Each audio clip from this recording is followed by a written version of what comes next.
మనోహర్ గారు మంత్రిగా చాలా సమర్థంగా దాన్ని చేశారు. ఒకే హామీ ఇచ్చాం. సంవత్సరానికి 3 ఉచిత గ్యాస్ సిలిండర్లు ఇస్తా ఉన్నాం. ప్రతి సంవత్సరం 3 ఉచిత గ్యాస్ సిలిండర్లు ఇచ్చే బాధ్యత ఈ ప్రభుత్వం తీసుకుంటున్నామని చెప్పి కూడా నేను మీకు తెలియజేస్తున్నాను.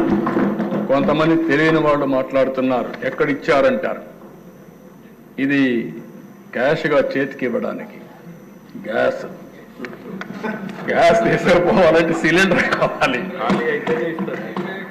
అంటే ఎవరైనా సరే గ్యాస్ సిలిండర్ ఇంట్లో ఉంటే అయిపోతానే బుక్ చేసుకుంటారు.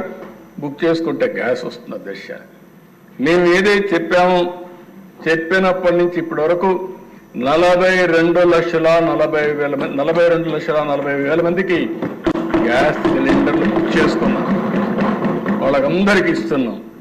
ఇంకొక విషయం కూడా చెప్తున్నాను అధ్యక్ష, దీనివల్ల ఒకటే కండిషన్, సింపుల్ కండిషన్, ఎవరైనా సరే రేషన్ కార్డు ఉండాలి, రెండోది ఆధార్ ఉండాలి.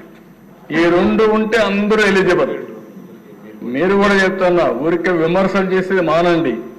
ఒకటే హామీ ఇస్తున్నా, ఈ హౌస్ లో ఎవరికైతే రేషన్ కార్డు ఉందో, ఎవరైతే ఆధార్ అథెంటికేషన్ ఉందో అలాంటి అందరూ కూడా దీపం 2 కింద 3 సిలిండర్లకు అర్హులు, తీసుకునే హక్కు వాళ్ళకు ఉంది.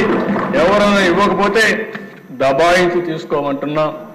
మనోహర్ గారిని కూడా కోరాను. ఢిల్లీలో కూడా నేను చాలా స్పష్టంగా రిక్వెస్ట్ చేశాను.